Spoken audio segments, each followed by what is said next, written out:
యెహోవా నా కాపరి, నాకు లేమి కలగదని చెప్పేసి మరి లేఖనాల్లో తెలియపరుస్తున్నారండి. ఎంతమంది అయితే మరి దేవుణ్ణి కాపరిగా ఎంచుకుంటున్నారో, మరి ఎవరిని కాపరిగా ఎంచుకుంటున్నారు ఈ లోకంలో, మరి ఎవరిని మరి నిజముగా మీరు కాపరిగా ఎంచుకుంటున్నారో మరి ఒక్కసారి తెలుసుకుందామండి.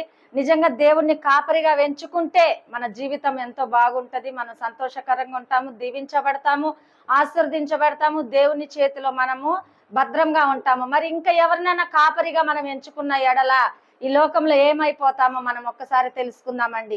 ఎవరి చేతిలో మనము మరి పట్టబడి ఉన్నాము, ఎవరికి మరి కాపరిగా మరి అధికారం వారికి ఇస్తున్నాం అన్నది మనం తెలుసుకోవాలండి.